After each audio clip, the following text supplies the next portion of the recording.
হ্যাঁ বন্ধুরা, আজকের পর্বে ওমর দরদিয়া সিরিয়ালে ড্রামার আগুন জ্বলে উঠেছে। স্টার জলসায় চলছে এই এপিসোডে। অনিরুদ্ধকে রিসর্টের বিজনেস মিটিংয়ের নাম করে ফাঁদে ফেলার পুরো ষড়যন্ত্র। মৌলি আর তার সাঙ্গপাঙ্গররা মিলে অনিরুদ্ধকে ঘুমের ওষুধ খাইয়ে অসুস্থ করে রেখেছে, যাতে সে নিজেকে বাণীর কাছে ছোট ভাবে।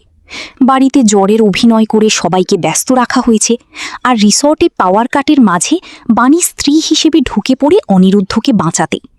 অনিরুদ্ধ বাণী বাণী করে ডাকছে, মৌলি তার ঘরে ঢুকে ড্রামা চালাচ্ছে। বাড়িতে তানিয়া ভয় পাচ্ছে, বিদ্যুৎ এসে সাহায্য করছে। শেষে মৌলির চালাকি বাণীর সামনে ধরা পড়ার মুহূর্ত। এই পর্বের সবচেয়ে গুরুত্বপূর্ণ ঘটনা হলো অনিরুদ্ধকে ফাঁসানোর প্ল্যান আর বাণীর টাইমলি এন্ট্রি। নয়নতারা রায়ের নেতৃত্বে রায় অ্যান্ড চ্যাটার্জি কোম্পানির পিছনে লুকানো ষড়যন্ত্র আরও এক ধাপে গিয়েছে। আগামী পর্বে সম্ভাবনা আছে যে বাণী মৌলিকে সরাসরি কনফ্রন্ট করবে, অনিরুদ্ধের সুস্থতা নিয়ে টেনশন বাড়বে, আর নয়নতারা রায় কোনো নতুন টুইস্ট আনতে পারেন। ধারণা করা হচ্ছে বাড়ির লোকজন সব জেনে যাবে আর পরিবারে বড় ঝগড়া লাগবে। সিরিয়ালের প্রধান চরিত্রগুলো হলো অনিরুদ্ধ চ্যাটার্জি, বাণী চ্যাটার্জি, মৌলি রায়, নয়নতারা রায়, তানিয়া, পিনাকি আর বিদ্যুৎ।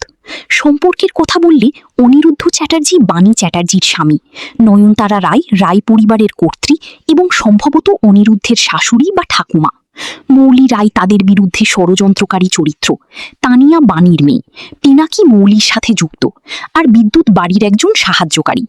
আগামী পর্বে সবচেয়ে গুরুত্বপূর্ণ ভূমিকায় থাকবেন বাণী আর মৌলি। বাণী যেভাবে অনিরুদ্ধকে বাঁচাতে এসেছে সেটা পুরো গল্প ঘুরিয়ে দিতে পারে।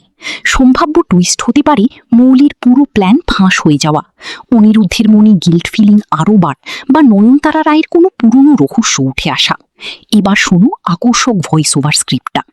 বন্ধুরা, আজকের ওমর দরদিয়ায় অনিরুদ্ধের রিসোর্ট ট্র্যাপ আর বাণীর সাহসী এন্ট্রি দেখে তো গায়ে কাঁটা দিয়ে উঠল। মৌলির চালাকি ধরা পড়ার মুহূর্ত কি সত্যিই আসছে? নয়নতারা রায়ের পরবর্তী মুভ কি হবে? আগামী পর্ব না দেখলে তো ঘুম আসবে না। বন্ধুরা, তোমরা কি মনে করো? বাণী কি মৌলিকে একেবারেই এক্সপোজ করবে, নাকি আরও বড় কোনো টুইস্ট অপেক্ষা করছে? কমেন্টে জানাও তোমাদের অনুমান।